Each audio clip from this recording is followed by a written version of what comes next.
Ողջույն սիրելի հայրենակիցներ, այսօր ես հեռավար կապով շատ կարևոր մի զրույց եմ ունենալու եւ տեսակապով հրավիրել եմ հարցազրույցի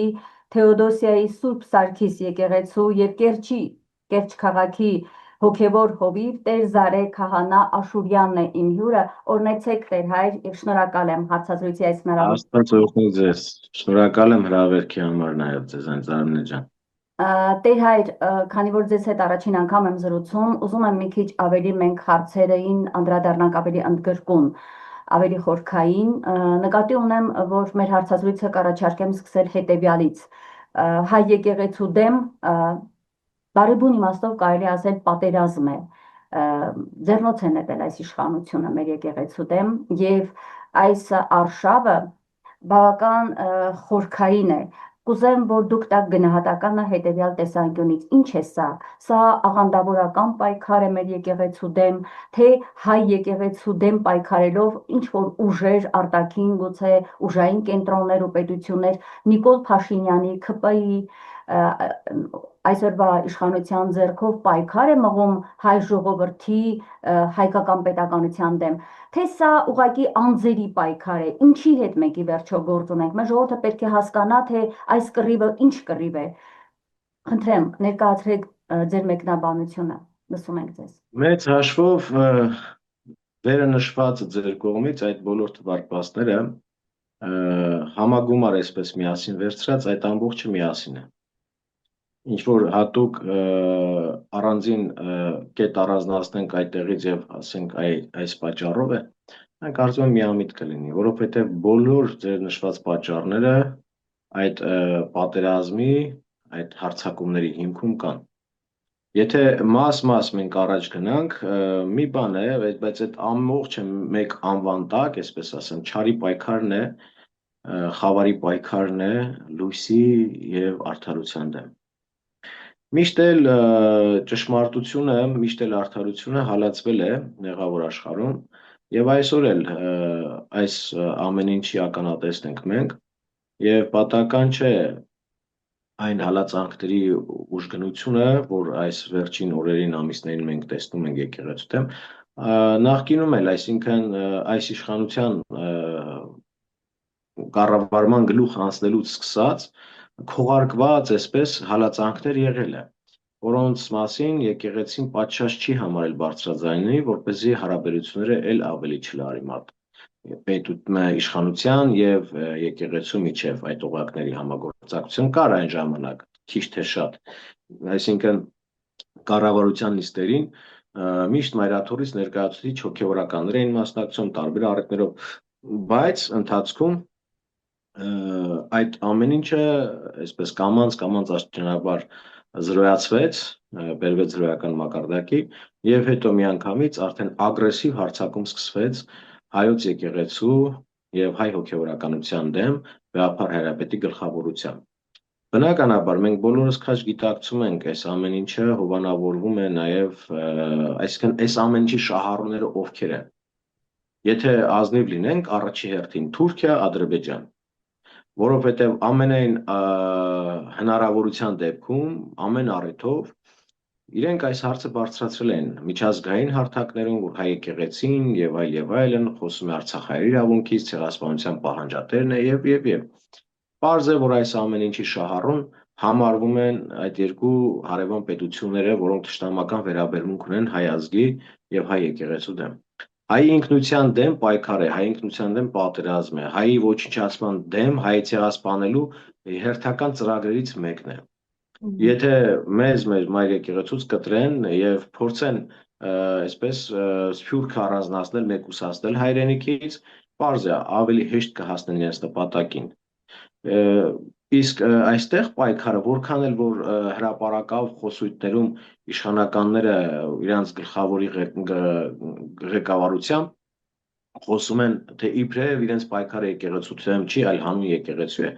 Միևնույն է, կեղծիքը ակնհայտ է։ Այստեղ իրենց որդեգրած սկզբունքներն արդեն իսկ, հա,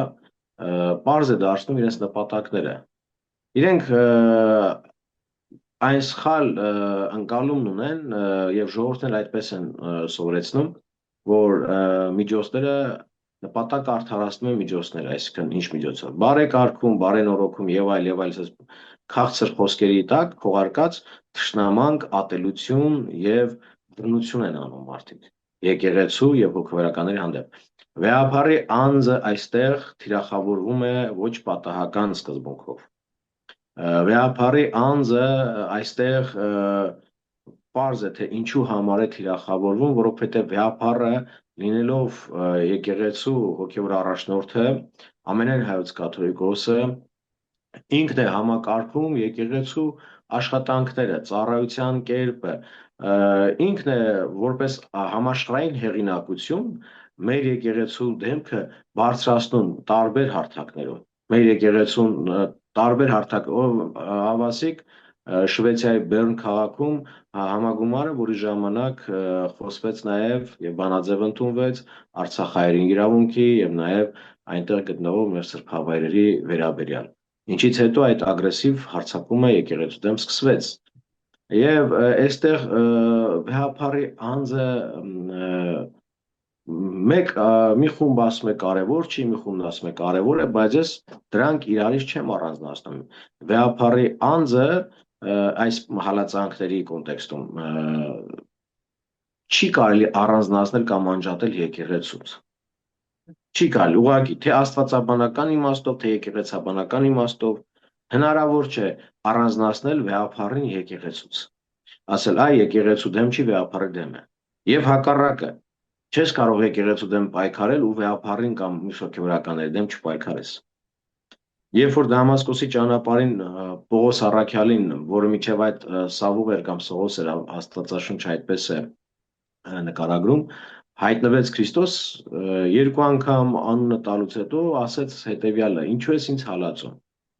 Պարզ է, չէ, որ Պողոս Առաքյալը անձամբ Քրիստոսին չէր հալածում, այլ քրիստոնյաներն էր հալածում։ Այսինքն եկեղեցին եւ Քրիստոս նույնական են։ Հալածանքները այստեղ շատ ավելի խորը, այսպես հիմքեր ունեն։ Եվ իրենց պայքարը ոչ թե բարենորոգումն է, ոչ թե բարեկարգում, չէ, պարզ է, չէ, որ ուզում են եկեղեցակառավարման համակարգը փոխել։ Ինչպես օրինակ աղանդավորների մոտ է, չէ, գոյություն ունի վարչություն, վարչության անդամներ, վարչության նախագահ, քարտուղար, եւ երբեմն այդ ամենը փոխվում է։ Հիմա այս մարդիկ էլ ուզում են այսպիսի մի համակարգ ստեղծեն եկեղեցում, որպեսզի իրենց համար կառավարելի դառնա եկեղեցին։ Իրենց քաղաքական օրակարգի սպասարկման համար, եւ ես վստահ եմ, որ եթե իրենք հասնեն իրենց ուզածին, բայց ես հավատում եմ, որ չեն հասնելու, իրենց հաջորդ քայլերից մեկն էլ այն լինելու, որ իրենք թելադրելու են յուրաքանչյուր հոգեորականին, թե ինչ քարոզ խոսեն պատարակների ժամանակ։ Ես այդ դառը փորձությունը ունեցել եմ փորձառությունը, երբ որ մայիսի 9-յան տոնական օրերին մի առիթով մի հարգարժան մարդու արարողության եմ մասնակցում, 40-ի արարողություններ եւ տարվա ներողություն։ Եվ կային ԿՊԱ-մերձ եւ ԿՊԱ-ական որոշակի ներկայացուցիչներ այնտեղ, եւ երբ որ խոսում էի Արցախի արդեն ընկնելուց հետո էր, Արցախը հանձնելուց հետո էր արդեն այդ ամեն ինչ որ պատմում եմ, խոսում էի, որ մեզ համար պետք է քառատոն դառնա եռատոնը, որտեղ պետք է վերադարձնենք Արցախը։ Մարդիկ ուղիղ տեքստով մարդ են ուղարկել սեղան, որտեղ որ ես նստած էի, հարազատներ ուղիղ տեքստով զգուշացնում էին ինձ, հերիքը հայրենասիրության մասին խոսես։ Պատկերացնում եք, այսինքն իրենք այդ դառը այդ փորձառությունը ես ունեցել եմ, այդ տհաճ փորձառությունը ես ունեցել եմ։ Եվ պատահական չէ, որ ասում եմ այդ ամեն ինչ ես։ Տեր հայր, սա խորքային պայքար է, սա ազգայինի դեմ պայքար է։ Եվ քանի որ մենք եկեղեցին այդպես չպետք է նայենք։ Մակերեսային այդպես չպետք է նայենք։ Եվ այդ հավատացյալների խումբը, ճակերտների մեջ հասկանանք հավատացյալների խումբ, որ միշտ ուղեկցում են այս ապօրինի պատարակների արարողության ժամանակ, հա, որտեղ պատվերով քաղաքական ճնշումների եւ ազդեցության տակ զեղչվում է ամենայն հայոց հայրապետի անունը, ահա այս խումբը, եթե առանձին մարդկանց հարցնես ովքեր են իրանք, քանի անգամ եկեղեցի գնաց, ինչ են հասկանում պատարակից, իրանք արդյոք որպեսզի հասկանանք, իրանք իրավունք ունեն որոշելու կամ բարձրաձայնելու, թե ոչ։ Ես համոզված եմ, որ այդ խմբի մեջ շատ շատերը աղանդավորներ են, շատ շատերը։ Եվ իրենք ուղղակի այսպես մարդաքանակ ապահովել, տեսարանը ապահովելու համար ներգրավված են այս ամենի մեջ։ Տեր Հայր, Համագործակցությունը աղանդավորների եւ պետական այրերի հետ անթափույց է։ Նրանցից շատերն էլ հարում են այս կամ այն աղանդին։ Պարզ է, չէ, երկրի ղեկավարի զավակները ում հետ են ընկերություն անում։ Պարզ է, չէ, դառնում այս ամենը։ Պատահական ոչինչ չի լինում։ Նույն Արման Սարոյանը, որ նախկին Գևորգ եպիսկոպոսն էր իմ առաջնորդը, եւ այ վկաների դեմ իմ այս ագործողությունները, որ ես կատարում եմ, մոտենում եմ հարցեր էի տալիս եւ այլն, եւ այս ամբողջը անում եմ ուղիղ եթերով։ Ինձ ասում էր, ինչ գործ ունես, քեզ ինչ պետք է։ Պատկերացնում եք։ Եղել է, ես դες հիմա գուցե ազնիվ չի կամ չգիտեմ, պետք չի այդ մասին խոսելը մարդու հետևից, բայց ես իր աչքերի մեջ պատրաստ եմ նայելով էլ ասեմ։ Երբ որ եպիսկոպոսական ժողովի ժամանակ, հերթական ժողովի ժամանակ, եպիսկոպոսը չէ, Գերագույն հոգևոր խորհուրդն եղել, թե չեմ կոնկրետ չեմ հիշում, եպիսկոպոսներով են եղել եւ խոսք է եղել այս ամենի մասին, ինքը ասել է, ես եմ ասել, որ ինքը այդպես անի։ Այսինքն նման բան չի եղել։ Բայց երբ որ գործը գնաց դատարան, ինձ ասում է, ես քեզ չի ասում, գործ չունես սրա հետ։ Գործ չունես, քեզ պետք չի։ Ինչի հետ գործ ունենք այդ դեպքում մենք վախկոտությամբ։ Դե պետք է իրենից պետք է ճշտենք, թե ինքը ինչի հետ գործ ունի։ Ես Արմանի աչքերին նայելով կարող եմ ուղիղ ասել այդ ամեն ինչը։ Տեսարի, ես ուզում եմ նաև ավելացնել եմ եւ առիթ շատ եմ ունեցել իր աչքերի մեջ նայելով ճշմարտությունը ուղիղ իր երեսին ասեմ։ Ես ձեր ասվածին ուզում եմ նաև որպես լրագրող ավելացնել, որ 2018 թվականին, երբ Նիկոլ Փաշինյանը իր թիմով սկսեց այսպես կոչված հեղափոխությունը, իրականում գունավոր հեղաշրջում էր դա, Թավշյա, հա, որին անունը դրեցին այդպես, ինքը եղել է մեր խմբագրությունում եւ խստորեն քննադատում էր, ասում էր, այս աղանդավորները, այս երկիրը քանդել են ուզում եւ հետո նաեւ ինքը պաշտպանության դիրքերից էր հանդես գալիս ամենայն հայոց կաթողիկոսի, անգամ երբ ամռանը, հա, 2025-ի ամռանը, երբ հարցակում գործեցին ոստիկանները, ԱԱԾ դիմակավորները հայտնվեցին, այդ սև կարմիր բերետավորները հայտնվեցին մեր եկեղեցու տարածքում եւ Միքայել Սրբազանին էին ցանկանում տանել, ժողովուրդը ոտքի էր դուրս եկել, ինքն էլ էր համար այդպես պայքարողների թիմում, այսպես ասեմ, հա, զարմանալի է, թե ոնց դարձավ նա տիրադավ։ Վերջի շրջանում ես ուղղակի ուզում նաև հանրայնացնել հիմա, երբ խոսում էինք, ինքը անդադ ինձ ասում էր, իմ վրա գրվել են հոդվածներ, անուններ էր տալիս, ես հիմա չեմ ասի ինչ անուններ, եւ իմ մոտ այն տպավորությունն է, Տեր Հայր, որ իր մոտ ոչ թե հոգեվոր այդ կարևոր, հա, այսպես որպես սրբազանի այդ ընկալումն է պատճառը, այլ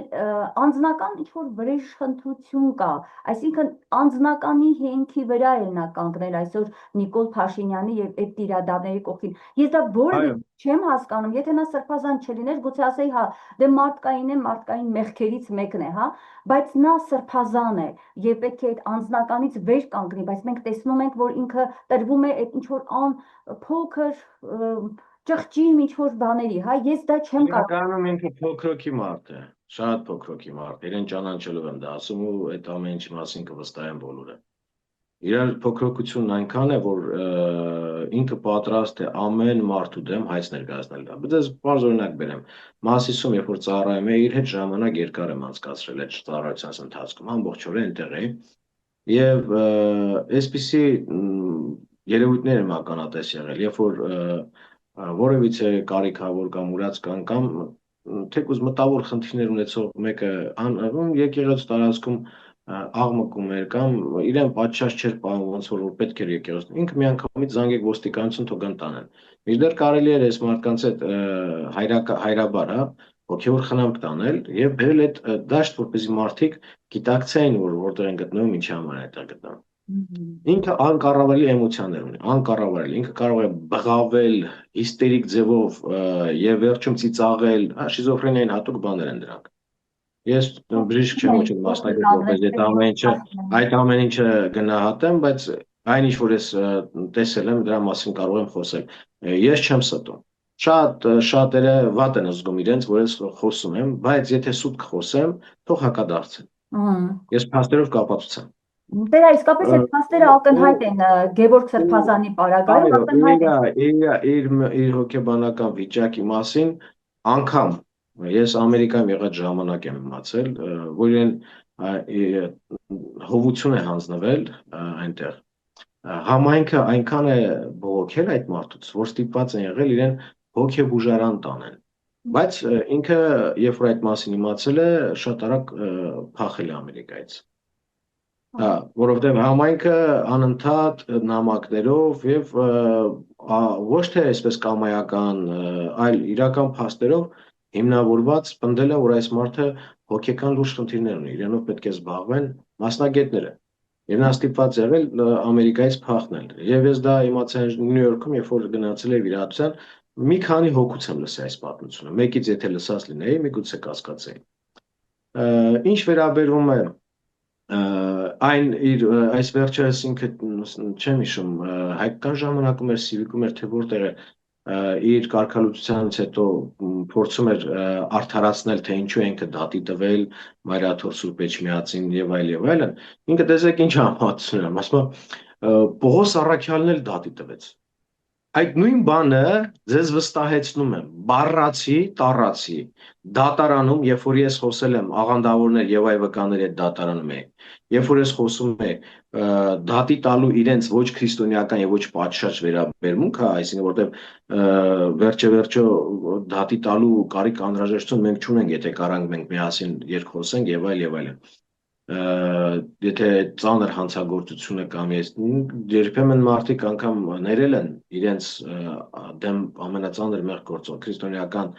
կյանքով ապրող մարդկանց։ Նույն բանը ինձ աղանդավորներն էին արդարանում, դատարանում, ասում են, ինչպես եղավ, որ Պողոս Առաքյալը դատի տվեց։ Պողոս Առաքյալը ում է դատի տվել։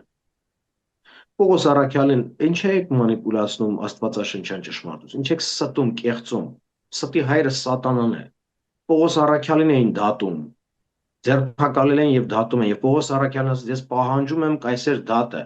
ոչ թե դրա համար, որ ինքը վստահ էր կայսեր դատը պետք է արդարացնի իրան, ոչ թե դրա համար, որ իրավունքները ոտնահարված են, ինքը ուզում էր ավելի բարձր ատյաններում այդ մասին խոսել, այլ դրա համար, որպես ինքը Հռոմում քարոզեր։ Դրա համար ինքը Պողոս Առաքյալը կայսեր դատը պահանջեց, լինելով Հռոմի քաղաքացի, որպես իրան զինվորների ուղեկցությամբ անվնաս հասնեն Հռոմ եւ ինքը այնտեղ կարողանա իր քարոզությունն անել ավետարանի։ Վստահ եմ, չնայած Գևորգ Սրբազան կոչվածը, որ Արման Սարոյանն է, ժամանակին եթերում, արդարացնում էր Հուդային, նրա անմեղության կանխավարկած առաջ քաշելուց այդ տեսանյութը տեղադրել եմ էջի վրա, բայց տեսան ճիշտ է, հետո այդ խմբագրությունը մոնտաժեց այդ հատվածը, մոնտաժված տարբերակներ դրել, բայց ինձ մոտ հայտնվել էր ամբողջական ձևը եւ այն հատվածը, թե որտեղ ինքը ասում էր, մենք չգիտենք Հուդան կեղծավոր էր, մենք չգիտենք Հուդան ազնիվ, ավետարանի խոսքը, ավետարանի ճշմարտություն կասկածի տակ դրող եպիսկոպոս չի կարող լինել։ Իհարկե։ Որտեղ ավետարանը հաջորդ պահին ասում է, քանի որ Հուդան կեղծավոր էր եւ գող։ Շատ ճիշտ եք դեր հայր, բայց գիտեք ինձ ինչն է ցավեցնում, որ Նիկոլ Փաշինյանը ջրի երես հանեց այս մարդկանց։ Իրենք կարծում եմ ավելի վաղ պետք է բացահայտված լինեին եւ եկեղեցին իր ներսում պետք է մերժեր այս տեսակին, որպեսզի այսօր այն կա չէ նորից մեկը, որ հովանավանքն է, կարգալույծ արված հոգևորական, որը բանալիները հովանավանքի պահում է իր ձեռքին եւ չի թույլ տալիս, որ մեր հոգևորականները մտնեն եւ պատարակ անցկացնեն։ Այսինքն այս կարգի հոգևորականներին ճակերտավոր եւ նաեւ ասենք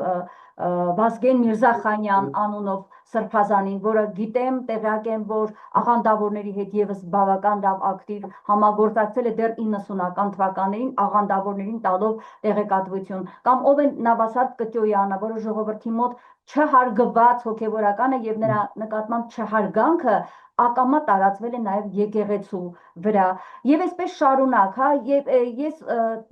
իցավ նորից պիտի ասեմ, ինչու պիտի հասներ նրան, որ մեր եկեղեցու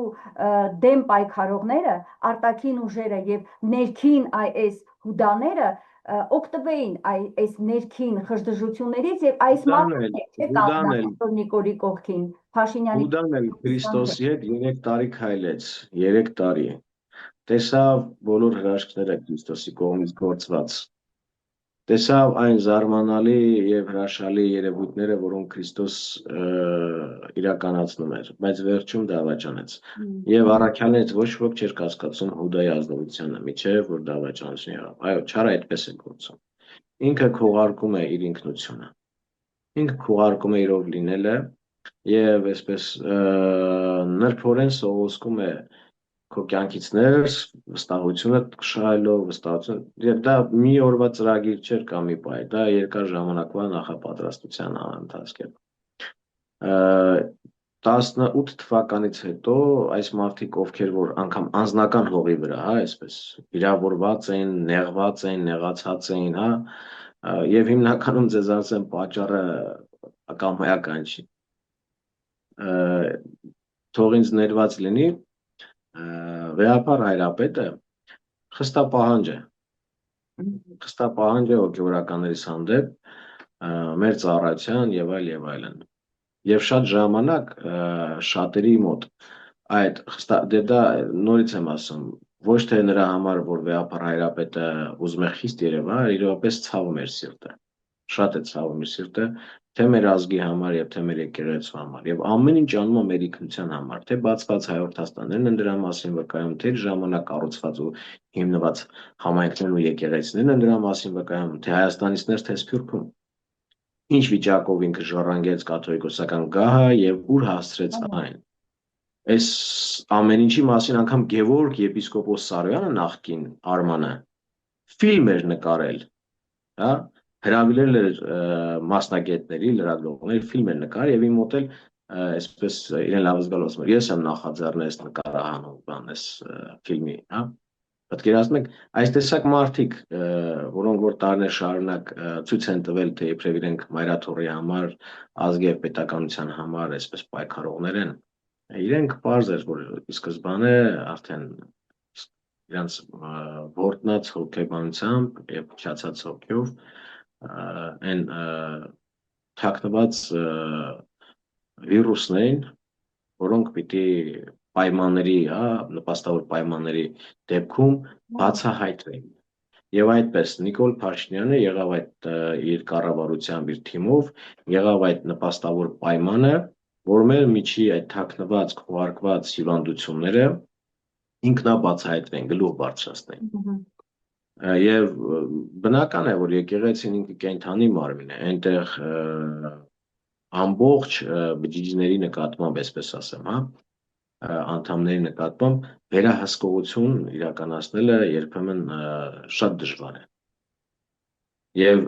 եկեք դիտենք ոչ թե վեհապարը չեր ուզում տեսնել այդ մարդկանց մեջ այսօրվա դավաճաններին կամ չգիտեմ, այլ ինքը միշտ հայրաբար է մոտեցել յուրաքանչյուր հոգևորական։ Եվ աստորեն ներել է հենց այս մարդկանց, Ներելը նորից հնարավորություն տալ է նշանակ։ Նորից հնարավորություն է տվել։ Եվ ես վստահ եմ այսօր եթե այս տիրադավներից որևիցե մի քահանա հոգևորական բարձրաստիճան եպիսկոպոս դարձի գան խոստովանությամբ, ապաշխարությամբ, պիտի նորից ների վեհապար իրենց։ Բայց չեք ասում որ երբեմն այդ դա է հարցի մեկ այլ կողմը։ Բայց վեհապարին իմանալով, ճանաչելով ես վստահ եմ, որ վեհապարը այդ սերը, այդ հայրական հոգատար վերաբերմունքը յուրաքանչյուր հոգևորականի համար տածում է։ Եվ այսօր իր սիրտը մեծապես ցավում է, ոչ թե նրա համար, որ են հալածում են, այլ հենց հալածողների համար է սիրտը ցավում։ Շատ է ցավում, որ երբեմն իր եպիսկոպոսները եւ քահանաները, որոնք ամեն առիթով մեծարանքի խոսքեր են շռայլել ամենայն հայոց կաթողիկոսի հասցեին, այսօր իրենք հայհոյախոսում են, բամբասում են, հրապարակային կեղծ տեղեկություններ են տարածում։ Ավասիկ Գևորգ եպիսկոպոս Սարոյան կոչվածը Արման Սարոյանը իր այսօրվա կյանքով պարտական է վեհապար Հայրապետին, ինչպես նաև ես ասում հանգամանքը միանշանակ չանտեսելով առաջի հերթին ասում, որտեղ վեհապար Հայրապետը ամեն գնով թե իմ առողջության հետ կապված է, թե վիրահատությունս Ամերիկայում։ Այդ ամեն ինչը, երբ որ Գևորգ Սարոյան իմ առաջնորդը լինելով, ոչ մի ձև բառից բուն իմաստով, ոչ հոգևոր իմաստով, ոչ բարոյական իմաստով, ոչ հոգեբանական իմաստով, ոչ նյութական իմաստով, ոչ մի ձևով ինձ չի աջակցել իմ հիվանդության ժամին։ Մինչդեռ վեհապարը ամեն ինչ արել է, որպեսզի ես կարողանամ լավ մասնագետների մոտ լինել եւ վիրահատվել։ Երբ որ ամբողջ աշխարհը մերժում էր, ասում էր հնարավոր չի վիրահատել, ամբողջ աշխարհ առաջ չափազանցնելու, որքան որ կլինիկաներում որ դիմել ենք, թե Եվրոպաներում, թե Ռուսաստաներում, թե նաև նույնիսկ Ամերիկաներում շատ կլինիկաներում ներողություն դիմել ենք մենք, որպեսզի հասկանանք հնարավոր է վիրահատելը, թե ոչ, գլխուղեղի բաց վիրահատություն։ Բոլոր բժիշկները ասել են պրոֆեսորները, որ այնպիսի հատվածում է խնդիրը, որ մենք այնտեղ ժամանակակից բժշկությունը չի կարող հասնել, անձեռնամխելի է մեզ համար։ Բայց վեհապարը չհանձնվեց, հավատում էր, ասում էր, իրենք չեն հասկանում, դերեր։ Եվ եղավ այն ինչ եղավ։ Ես այսօր առողջ եմ, իմ ծառայության եմ, իմ ընտանիքի գլխին եմ, փառք Աստծո։ Եվ շնորհակալ եմ վեհապարին Դե ուզում եմ, որ նաև մեր ժողովուրդը տեղեկանա, որ ձեզ մոտ խնդիրներն առաջացել են ի պաշտպանություն մեր եկեղեցու այդ աղանդավորների հետ կապված հակասությունների ժամանակ, այսինքն դուք այն արժանապատիվ մեր հոգևորականներից եք, ինչպես հոգևորականներն են ասում, ուխտին հավատարիմ, հա, մեր եկեղեցու կողքին, կաթողիկոսի կողքին եւ Աստված էլ շատ ուրախ եմ, որ փաստորեն դուք լավ եք ձեզ զգում, Աստված պաշտպանել է ձեզ, որ դուք այսօր նաև թիկունք ու պահապան լինեք եւ եկեղեցուն եւ մեր կաթողիկոսին եւ փաստորեն գլխավորված եք այդ առումով Տեր Հայր իշխանության կողմից, որովհետեւ դուք ժամանակին ամենաակտիվ պայքարողն եք եղել աղանդավորների դեմ։ Այս առումով թիրախավորված եք եւս, կարող ենք այդպես ասել։ Թիրախավորում միանշանակ եղել է, ես շատ ժամանակ լռել եմ դրա մասին, չեմ խոսել զուտեմ բանի համար, որպեսզի այս ամեն ինչը, այսինքն հանրային խոսույթում չշրջանառվի, չբերվի եւ չերևա, որ ես ուզում եմ այդ մասին գիտեք կարեւորություն տամ, ես կարեւորություն չեմ տվել։ Նորմալ է, երբ որ դու հասկանում ես, որ դու գնում ես ինչ որ սխալ երևույթների դեմ պայքարի, ինչ որ սխալ երևույթների դեմ գործողությունների, այդպիսի թիրախավորումներ կլինեն։ Դա նորմալ է մեզ դիտել։ Մենք որտեղ չարն էլ իր գործակիցներով գործում է, բայց իմ խնդիրը ինչից առաջացավ։ Երբ որ 2020 թվականի պատերազմից մի քանի օր առաջ Վերին Շենգավիթ երկրորդ թաղամասում նորակառույց եկեղեցին, Սրբոց Առաքելոց եկեղեցին, Նիկոլ Փաշինյանի իրենց նախկին բնակավայրի մասում գտնվում։ Եկավ պահանջ, որ պետք է անհապաղ քանդվի եկեղեցին։ Օծված մի տարի գործում է եկեղեցին եւ այլ եւ այլն։ Ճիշտ է, թաղապետը օրվա երեկոյան հանդիպեցինք, խոսեց, բացատրեց, որ ինքը կապ չունի դրա հետ, փորձեց արդարացնել, որ ինքը կապ չունի, եւ ես հավատում եմ, որ ինքը կապ կարող է չունենալ այլ։ Բայց չքանդվեց եկեղեցին, բարձ է, չգտնվեց այդ համարձակ մեկը, որտեղ ասած ես միայնակ կանգնած եմ, եթե գտնվի այդպիսի համարձակ մեկը, համեցեք։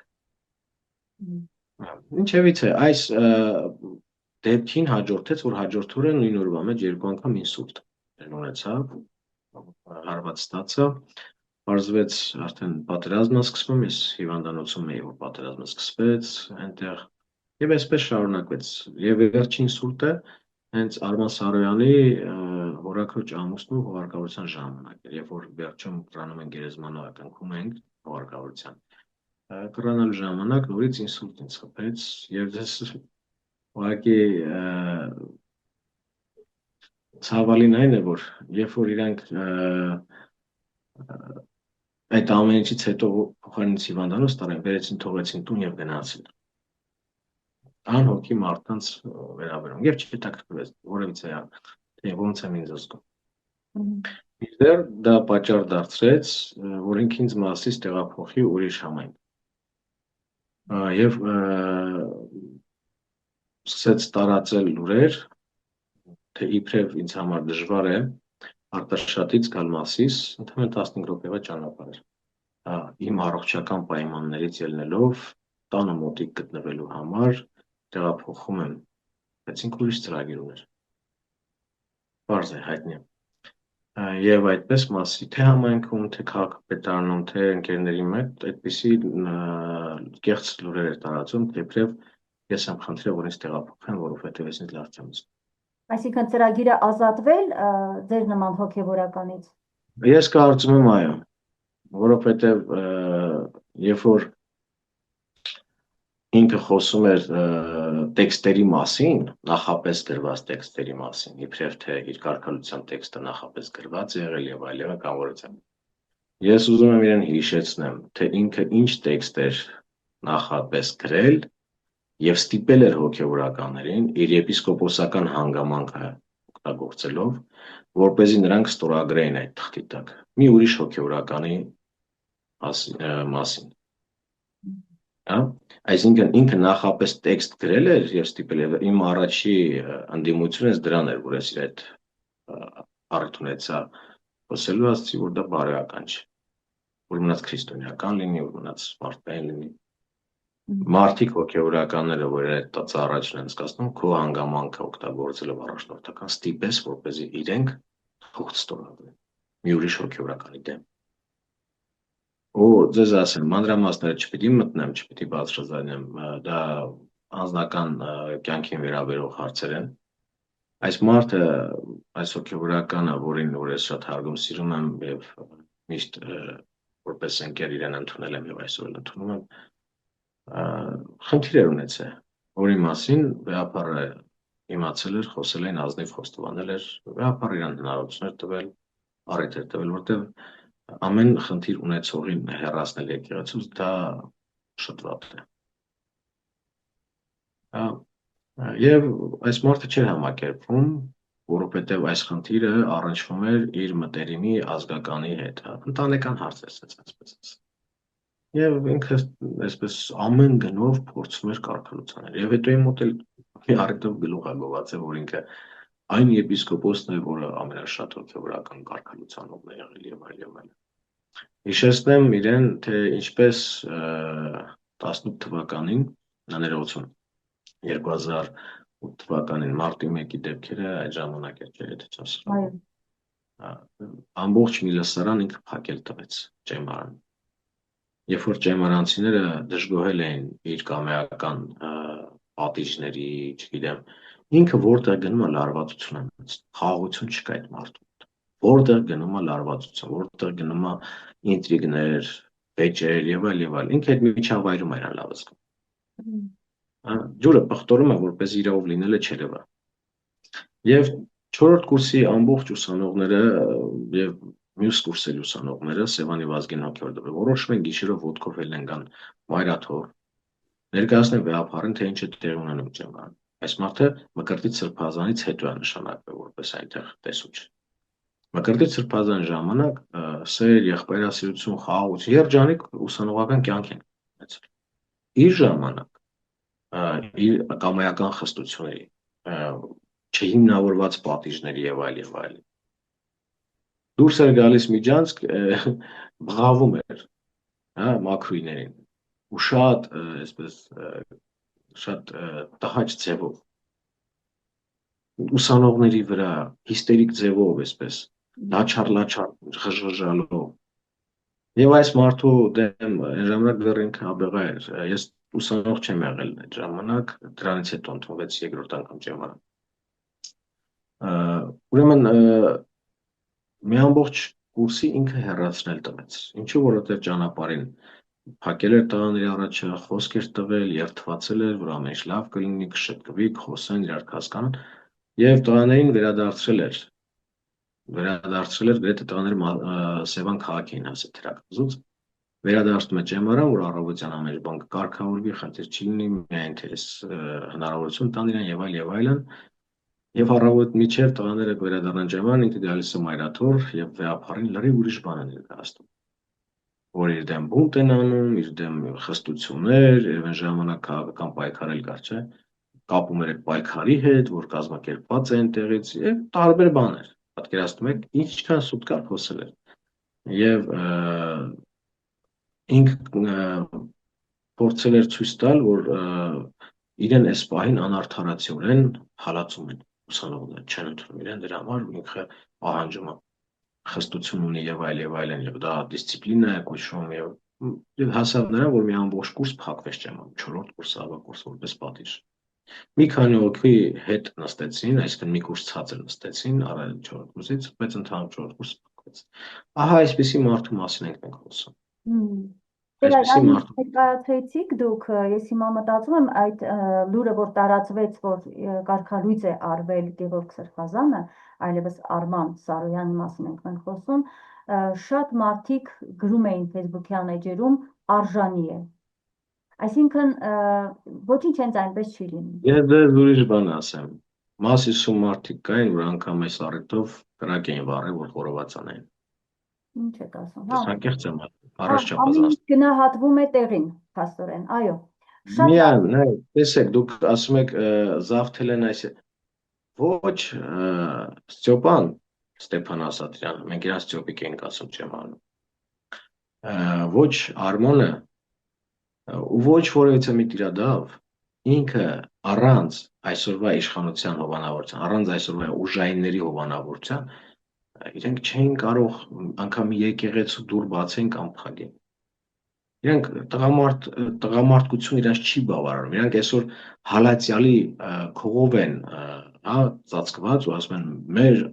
սպառնալիքներ ունենք եւ այլն։ Թիկնապահներով են ման գալի, թիկնապահներով։ Վազգեն Սարգսյանի որ հայրիկի հոգեհանգստի ժամանակ, երբ որ Արման Սարոյանը գալիս էր, ինքն էր քայլում, իր կողքին տիրադավ Երևանն էր քայլում, Երևան քահանան, եւ ոստիկաններն էին իր գավազանը վեղանը ու շուրջը տանում, պատկերացնում եք ինքը մարդ չի մնացել իր կողքը։ Ինքը ամեն ինչ հասկանում է։ Ինքը շատ թանկ գին վճարեց, ես անկեղծ եմ ասում։ Շատ թանկ գին վճարեց ինքը իր դավաճանության համար, այդ իր եպիսկոպոսական կարգից իրեն հեռացնել։ Իսկ ինչ վերաբերում է, որ վեհապարը իրավունք ունի եւ այլն, վեհապարը իրավունք ունի, թող հերիքը մանիպուլացնեն ժողովրդին, հերիքը խափեն ստեն ժողովրդին։ Դա վեհապարի իրավունք։ Կարգալույծ անելը Տեր հայր վեհապարի մենաշնորհ է։ Դատարանը որոշում է անգամ եպիսկոպոսը իր թեմում քահանա կարգալույծ անելու իրավունք չունի։ Ինքը կարող է հարցը բարձրացնել։ Իսկ կարգալույծ անելու է վեհապարը։ Միանշանակ ոչ թե ինքը այսպես միայնակ որոշում է, չէ՞, նախ կա հանձնախումբը քննում է հանդիպումներ եւ այլն, եւ ուտը ներկայացնում է վեհապարը։ Եվ այսօր եպիսկոպոսական ժողովի հետ կապված այսպես մտահոգիչ արդեն երևույթներ են իհայտ գալիս, չէ՞։ Արգելափակել որոշակի եպիսկոպոսների ելքը Հայաստանից եւ այլն, ինչ որ շինծու մեղադրանքներ, ծիծաղելի ու հասկանում եք, չէ՞, այդ ամեն ինչը։ Մի քանի եթերների ընթացքում Արմանը Սարոյան ամենտեղ շեփորահարում էր նաեւ Վազգենը Միրզախանյան, թե իբրև մեր իրավունքները պիտի այդ մեր բարձրաձայնվեն այդ եպիսկոպոսական ժողովի ժամանակ, բայց չկարողացավ կազմակերպել, այսինքն իրենք խնդիրը ստեղծեցին խնդիրը, այն ժամանակ էլ որոշ եպիսկոպոսների վրա արգելանք էր տրվելու, եթե մտնեին Հայաստան չեն թողելու մտնեին, Հայաստանից էլ դուրս գնալու հնարավորություն էր սահմանափակվել, այսինքն իրենք այլևս չէին կարող գնային իրենց հովություններ։ Հիմա որոշվեց դրսում արվել այդ ժողովը զուտ, որպեսզի եպիսկոպոսները ազատ լինեն, ոչ մի ձև կաշկանդված չլինեն, ազատ լինեն։ Այդ թվում նաև այդ տիրադավներն են։ Նույն Գևորգ Քանյանցը հրավիրել են, որպեսզի խոսեն, ինքը չի գնաց եմ ասում, այդ համ ինչ խոսեմ։ Տղա ջան գնայր խոսեիր, այդ համ ինչ խոսեմ որն է։ Գնայր խոսեիր, եթե դու ազնիվ էիր, գնայր նայր վեհապարի աչքերի մեջ, մյուս եպիսկոպոսի եղբայրների աչքերի մեջ նայր, եթե դու ազնիվ էիր։ Ու այսօր էլ իրանք շեփորահարելու են, ասելու են, տեսեք, չեն կազմակերպում, որպեսզի մեր հարցը չքննեն, որտեղ իրանք վախենում են, որ մեր հարցը քննվի, մեր ազնվությունը եւ այլն։ Տեր այլ չէ, ես խնդրում եմ հետևյալը, հա, հիմա տեղեկատվությունը նաև ձեզ տամ, տեսեք, Մայրաթորը հանդես եկավ հայտարարությամբ նաև այս տիրադավներին էր առաջարկել, որ մասնակցեն Ավստրիայում տեղի ունենալիք 16-ին, չէ, 16-ից փետրվարի Հիմա ամեն ինչ առնում է այս իշխանությունը, որպեսզի դա ձախողի։ Եպիսկոպոսատ ժողովի անցկացումը ձախողելու համար մենք փաստորեն տեսանք, թե ինչպես եպիսկոպոսները կանչվեցին քննչական մարմին, հա, եւ այնտեղ մեղադրանքներ են Այո, առաջարկել շնորհիվ թափանցիկ մեղադրանքով ծոցեր իրենց, խափանվեցոց։ այո, որպեսզի Հայաստանից չբացակային։ Փաստորեն մենք հիմա կարող ենք արձանագրել, որ հստակ ամեն ինչ արվում է իշխանության կողմից ձախողելու ժողովը։ Սա մեկ, երկրորդ հարցը միանգամից տամ եւ լսեմ ձեր պատասխանը։ Իրենք հայտարարությամբ հանդես եկան ի պատասխան Մայրաթորի այդ հայտարարությանը եպիսկոպոսատ ժողովի հետ կապված եւ իրենց ուղված հրավերի հետ կապված, ուզում եմ մեջբերել, տեսեք, ասում են այսօրվա գերագույն հոգևոր խորհուրդը անբավեր կառույց է։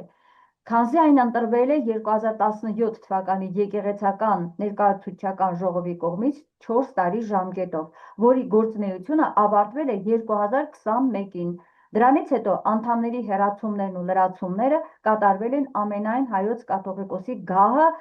զբաղեցնող անձի կամայականությամբ։ Ուստի այդ գերագույն հոգևոր խորհրդի որոշումները կանոնական չեն։ Ահա այսպես են նրանք մեկնաբանում ժողովին չմասնակցելու իրենց հայտարարությունը։ Ես կխնդրեմ նախ իշխանության քայլերին անդրադառնաք, ինչու են ամեն ինչ ուզում անել, որպեսզի չկայանա ժողովը, եւ խնդրեմ այս հայտարարությանը։ Լսում ենք ձեզ։ Իշխանությունը մի փուչիկ է այսպես փչել, որ եկեղեցում շատերը կիսում են մեր օրակարգը, ուղղակի վախենում են եւ այլ եւ այլ։ Այդ փուչիկը պայթելու էր հենց եպիսկոպոսական ժողովի ժամանակ, երբ որ իրենք տեսնեն եկեղեցու միասնականություն, թե Սփյուռքի թեմերի, թե նաեւ Հայաստանում գործող թեմերի։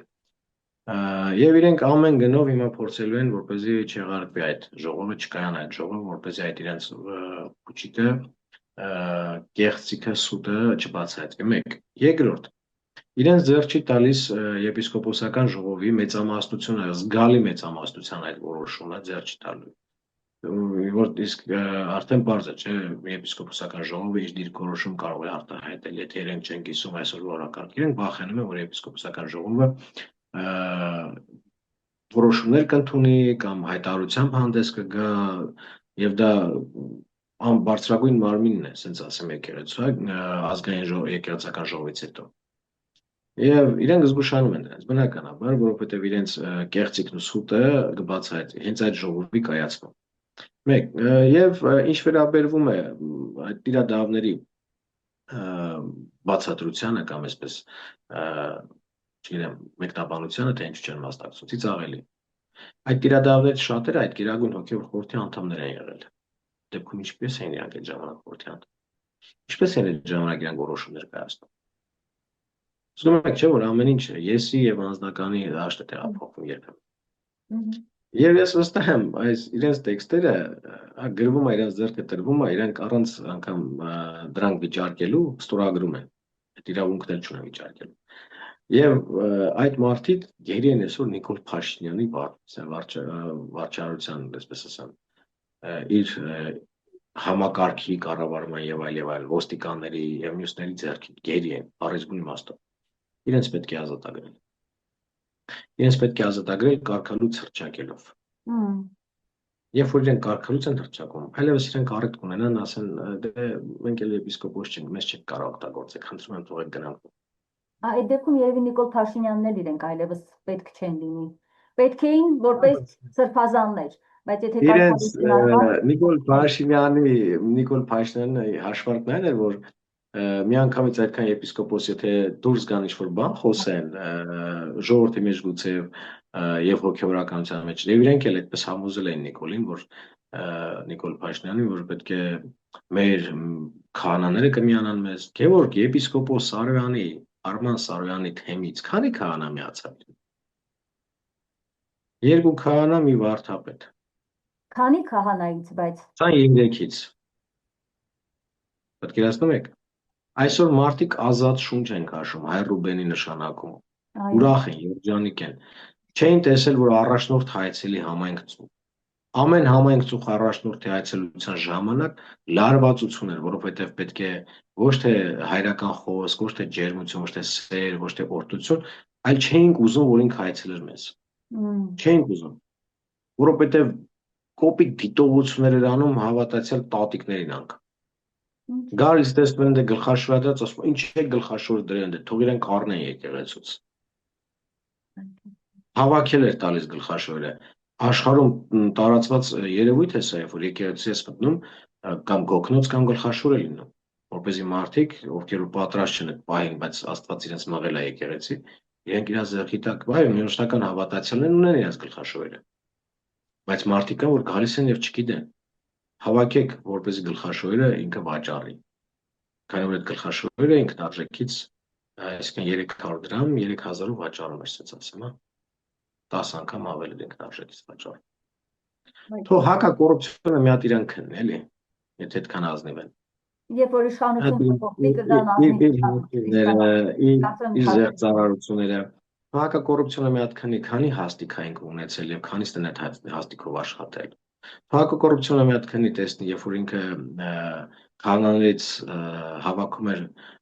կոմունալ ծախսերի եկեղեցիների, այդ գումարները գնում էր տեղ հասնում էր, թե չէր հասնում։ Մի հատ քանի հակակոռուպցիոնը։ Ես կասկածներ ունեմ, որ բավականին լուրջ զեղծարարություններ են իրան։ Ահա թե ովքեր են կանգնել Նիկոլ Փաշինյանի կողքին, Տեր հայր, ամեն ինչ այնքան պարզ ու թափանցիկ է, այսինքն մարդիկ, ովքեր վատ անցյալ են ունեցել, կոռումպացված, բարոյական տեսանկյունից եւս կասկածելի վարքի տեր մարդիկ, նման ջղաձգումներ, բնավորության վատ գծեր, որը հարիր չէ սրբազանին, հայ հոգևորականին։ Ես շատ ուրախ եմ, որ նրանք այսօր մեր եկեղեցուց դուրս են։ Եվ լավ կլինի, որ բոլորը կարգալույծ արվեն։ Արման Սարոյաններ ունենանք այս տիրադավերի դաշտում։ Չգիտեմ, շատերն օրինակ գտնում են, որ Սրբազանը վեհափառը ամենայն հայոց կաթողիկոսը շատ զգուշավոր է, չի ուզում այդպես կտրուկ քայլերի գնալ։ Չգիտեմ ճիշտ է թե սխալ, որտեղ մեր զգուշանալու հարց չկա, զգուշանալու հարց չկա։ որտեղ անում։ Վեհափառը ոչ վախենում է, ոչ էլ զգուշավոր է նման որոշումներ կայացնելուց։ Վեհափառը հնարավորության կողմնակից է։ Միշտ էլ հնարավորություն է տալիս մարդկանց շտկվելու համար։ Եվ սա էլ բացառություն չէ։ Սա հնարավորություն է, որպեսզի նրանք շտկվեն, որտեղ բավականին շատ կոչերով մայրաթոռը արդեն պաշտոնապես հանդես է եկել, որպեսզի մարդիկ, որոնք այդ սխալ ընթացքի մեջ են, շտկվեն եւ հետ կայնեն այս ճանապարհից, որտեղ մեր հաղթանակը ոչ թե կորցնելն է, այլ շահելն է։ Մեր նպատակը առասարակ եկեղեցու նպատակը մարդկային հոգիները շահելն է, չարից ազատագրելն է մարդկանց, փրկելն է, հոգեփրկությունն է։ Լավ, Տեր հայր ջան, սպասենք, տեսնենք նրանք իսկապես կզգան իրենց մեղքը հետ քայլ կանեն, թե ոչ, եթե ոչ, ուրեմն արժանի կլինեն, կարգալույծ լինելու եւ հեռուն լինելու մեր եկեղեցուց եւ բոլորս դրա կողմնակիցն ենք։ Անցնենք առաջ, մյուս շատ կարեւոր հարցին կուզեմ, որ անդրադառնանք։ Սուրեն Պապիկյանը, Պաշտպանության նախարարը, իդեպ երբ այդ կեղծ պատարակներն էին տեղի ունենում, շատերը զարմացանք, որ այդ պատարակներից, այսպես կոչված պատարակներից մեկի ժամանակ Փաշինյանի կողքին էր նաև Սուրեն Պապիկյանը։ Դրան հաջորդեց այն, որ Պապիկյանը փաստորեն այլևս բավական ակտիվ է դարձել հայ եկեղեցու դեմ պայքարում եւ հիմա կատարեց մի քայլ, հրամանագիր է ստորագրել գնդերեցների գունդը լուծարելու համար, ասեմ, որ դա հոգևոր առաջնորդությունն է, որը ստեղծվել է, եթե ես չեմ սխալվում, 1997 թվականին, այո, թե ավելի վաղ է ստեղծվել։ Ես էլ այնպես գիտեմ, որ հատուկ հուշագրով է դա ստեղծվել եւ ավելի վաղ, այսպես ասեմ, փորձեր եղել է, այսինքն քահանաներ մասնակցել են բանակի կյանքին, զինվորների հոգեբանական, հոգևոր դաստիարակության գործին եւ ամրագրված օրենքը ճիշտ ասած չգիտեմ այդ թվականից էր թե ավելի վաղ էր Վազգեն Սարգսյանի ժամանակները ես գիտեմ արդեն եւ Գարեգին առաջին կաթողիկոսի համաձայն որոշմամբ հիմա այս մարդը քանդեց այս հոգևոր կարևոր կառույցը եւս նախ շատ կուզեմ որ մեր ժողովուրդը ձեր օգնությամբ հիմա իմանա թե գնդերեցների գունդը այսինքն մեր հոգևորականների ներկայությունը եկեղեցում ինչ կարևոր դեր է ունեցել որովհետեւ ժամանակին ես ինքս էլ հոդվածներ եմ գրել թե քանի զինվորներ օրինակ ինքնասպանության քայլերից իրենց հետ են պահել հենց շնորհիվ մեր հոգևորականների, ել չեմ ասում պատերազմների ժամանակ մեր հոգևորականների ակտիվ մասնակցությունը։ Այս մասը մեր ժողովուրդը պետք է իմանա, Տեր հայր, խնդրեմ անդրադարձեք դրանց։ Ես ինքս էլ որպես գնդերից պատիվ եմ ունեցել ծառայելու Հայաստանի Հանրապետության բանակում 15-16 թվականներին 2000 Բերդի զորամասում եմ եղել, իմ ծառայությունն այնտեղ եմ բերել Բագրատ Սրբազանի հետ միասին կոչվեցինք Տավուշ, ինքը որպես թեմի առաջնորդ, ես որպես գնդերեց Զորամասի։ Եվ միանշանակ մեր ծառայության ընթացքում բավականին աշխատանք է կատարվել զինվորների թե ներանձնական կյանքում, հարաբերությունների, այսինքն զինվորը զինվորի հետ այդ փողոցային բարքերի եւ այլ շատերը այո ինքնասպանության եզրին այլևս ոչ մեկին բարեկամ չունենալով դիմել են հոգևոր ծառայողին, շատերին հոգևոր ծառայողը ինքն է նկատել, թե մարդը ինչ հոգեբանական վիճակում է, անհատական մոտեցման աշխատանքով կարողացել է այդ մարդու վիճակից հանել այդ վիճակից, ծանր վիճակից։ Ես իմ ծառայության զգալի մասը անցկացրել եմ դիրքերում, զինվորների հետ միասին գիշերելով դիրքերում, նրանց հետ ապրելով այնտեղ, զենք եմ վերցրել ձեռքիս, արիության դասեր եմ կազմակերպել իրենց հետ միասին, նաև ոչ միայն զինվորներ, ավագ դպրոցի սաններին, ովքեր պետք է ավարտեն, հետո գային զինվորագրվեին բանակին։ Եվ ինձանից առավել, փորձով ավելի հարուստ, շատ ուրիշ գնդերեսներ ունենք, որոնք որ իրենց կյանքի, այսպես ասած, հոգևոր ծառայության ասպարեզը պատկերացնում են բանակը, զինվորների կողքին։ Դա եղել է մշտապես։ Մեր պատմության մեջ մենք այդպիսի շատ փորձառություններ ունենք, որ քահանան, այսպես վրանային եկեղեցի, պատերազմից ճակատամարտ առաջ հաղորդություն, սուրբ պատարագ, խոսք, հա, դա կա այսօր աշխարհի փորձառության պրակտիկայում աշխարհի բոլոր երկրները հոգևոր սպասավորներ բանակում ունեն, բոլոր երկրները չեպլին են կոչվում իրանք, հա, այդ ծառայությունը։ Անգամ հոգևորականները զինվորական կոչումներ ունեն, գնդապետի կոչումով հոգևորականներ կան, որոնք որ ծառայում են, հենց հոգևոր ծառայությունը զինվորի հետ է, բանակում է։ Դա նորմալ պրակտիկա է։ Ամբողջ աշխարհում, ընդունված աշխարհում նորմալ պրակտիկա է։ Ինչու այսպես եղավ, ինչու այսպես այս ապօրինությունը տեղի ունեցավ։ Այս ամեն ինչին դեմ էին աղանդավորները։ Տարիներ շարունակ աղանդավորները հարց էին բարձրացնում,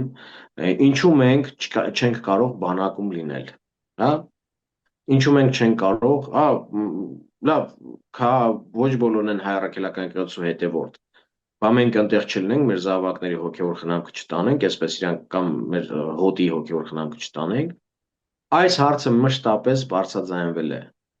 Այս հարցը մշտապես տարբեր զեկույցներում Եհովայի վկաների աղանդավորական մյուս կազմակերպությունում ներկայացվել է որպես խտրական վերաբերմունք։ Այս հարցի մասին անգամ խոսել են այսօրվա իշխանականներից շատերը, թե ինչու պետք է հոգևորականը բանակում ծառայի, իսկ Եհովայի վկաները չծառայեն։ ԿԳՄՍ նախարարն այս հարցի մասին բարձրաձայն է անգամ խոսել է այդ մասին Ժաննա Անդրեասյանը նախարար եղած ժամանակ, ես հիշում եմ,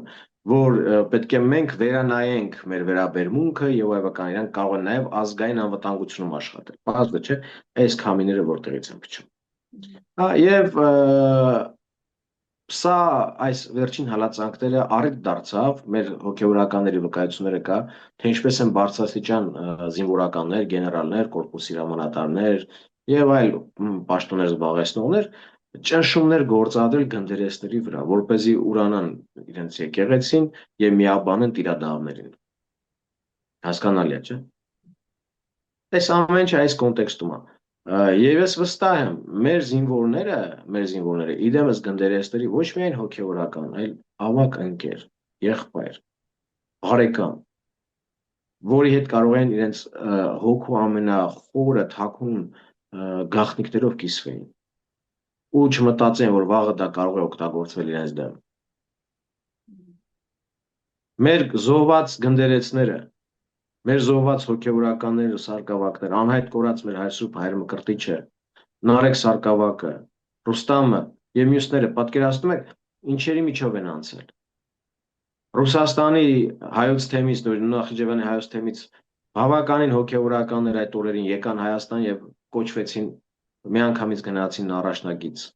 Այնտեղ իրենց ծառայությունը բերում էին իրենց հոգևոր եղբայրների հետ միասին մեր զինվորների կողքին։ Մեր քահանաների ներկայությունը տարիներ շարունակ գնդերեսների ներկայության համար անգամ Ադրբեջանն է դժգոհություն արել։ Հենց վերցնեմ իմ հետ կապված դեպքով։ Քարորիա պատերազմի ժամանակ իմ նկարը լայնորեն տարածվեց Հրաձիգը Օսիս զինվորականի համազգեստով, դա առիթ եղավ, որպեսզի իրենք այսպես ցայտնուտի մեջ ընկնեն, հա։ Եվ արդեն Նիկոլ Փաշինյանը, որ եկավ իշխանության, ինձ զանգում են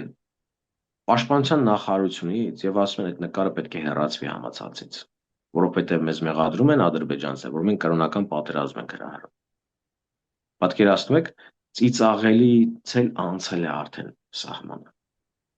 Հասկանալի է, այս ամեն ինչը սրա շահառուները պարզ են, ակնհայտ են, թաքցնել հնարավոր չի սրա շահառուները։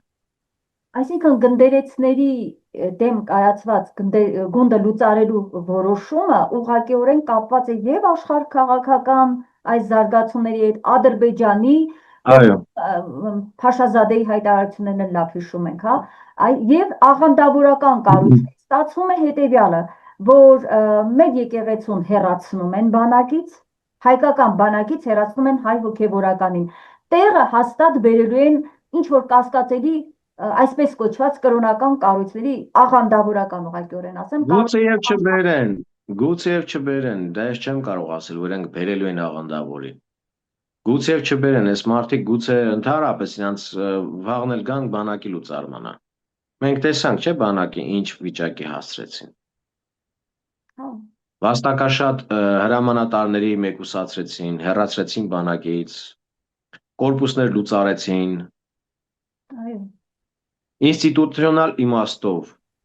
պայքարում են սրանք հայ ինքնության դեմ։ Ամեն քրիստոնյայի պարտքն է ինքը լինել իր եկեղեցու կողքին, իր հոգևոր հայրերի կողքին։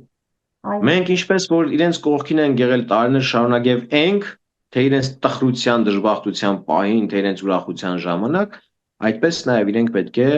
որպես հավատարիմ զավակները մեր սուրբ եկեղեցու կանգնածներ եկեղեցու կողքին։ Եվ ձեզ ասեմ, մեծամասնությունը եկեղեցու կողքին են։ Եթե եկեղեցու կողքին չլինեն, Նիկոլ Փաշինյանը արդեն իր ծրագիրը հաջողած կլիներ։ Այո, շատ ճիշտ է, եւ վստահ եմ, որ ծրագիրը մեծամասնությունից է վախենում։ Ինքը հենց այդ մեծամասնությունից է վախենում։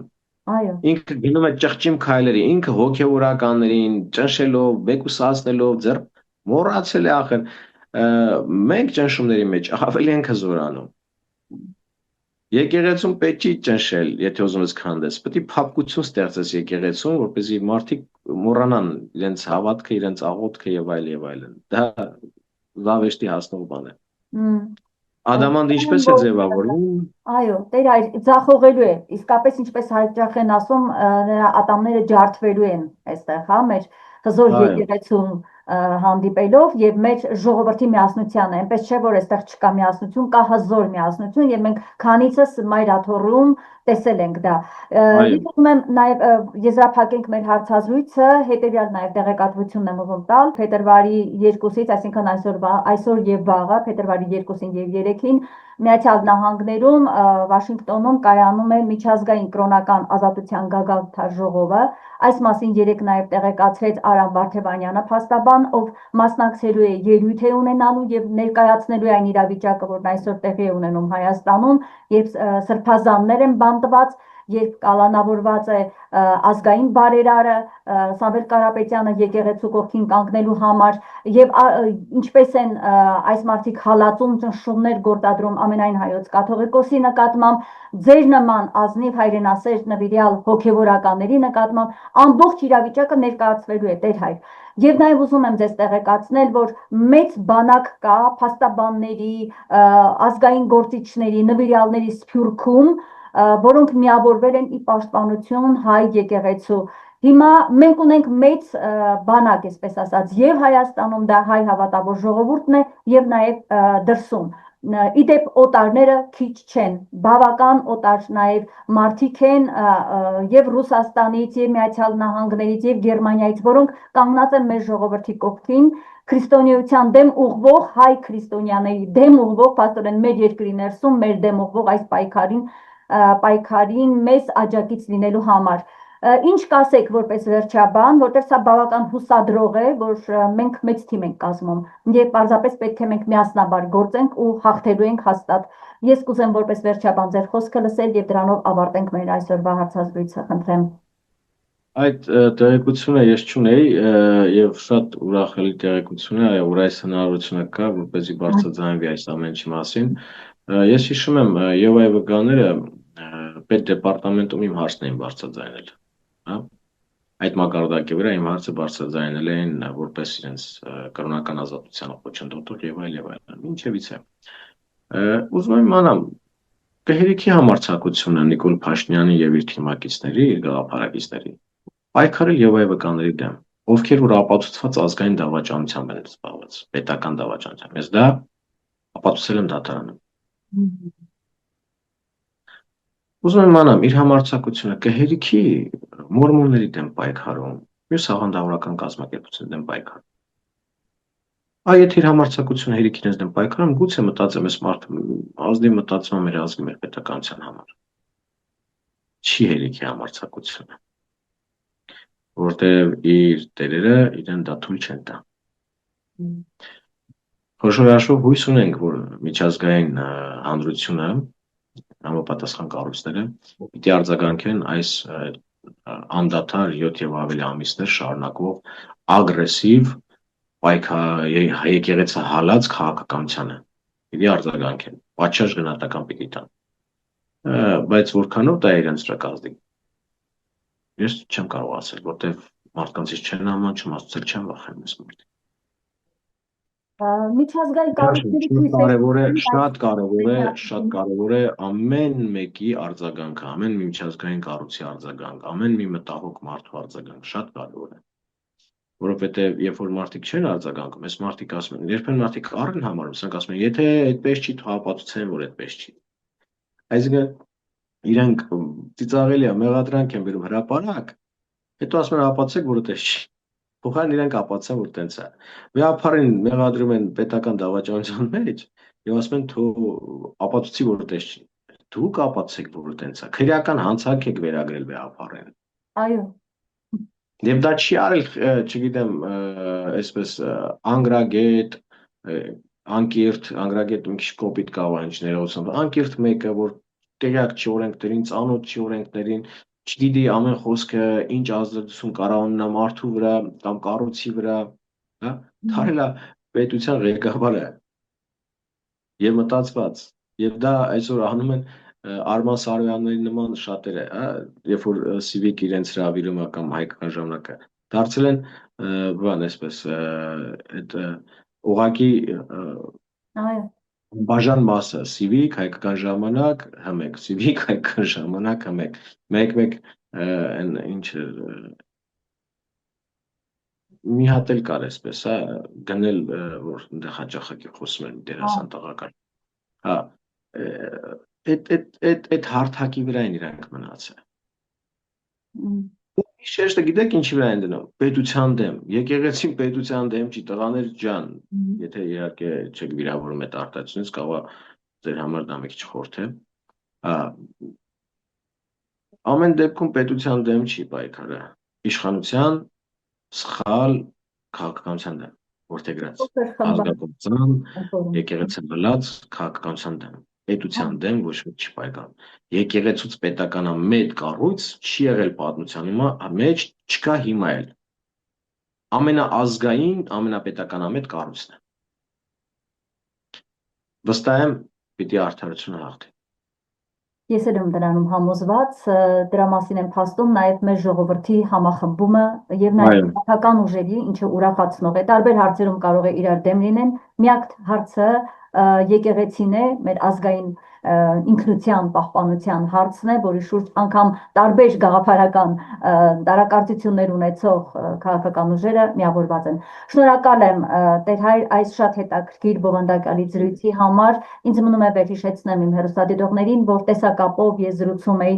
Թեոդոսիայի Սուրբ Սարգիս եկեղեցու եւ Կերճ քաղաքի հոգևոր հովիվ, բոլորիս կողմից շատ սիրված եւ հարգված Տեր Զարե Քահանա Աշելյանի հետ։ Լավ եղեք, կհանդիպենք ցտեսություն։ Հաջողություն ձեզ։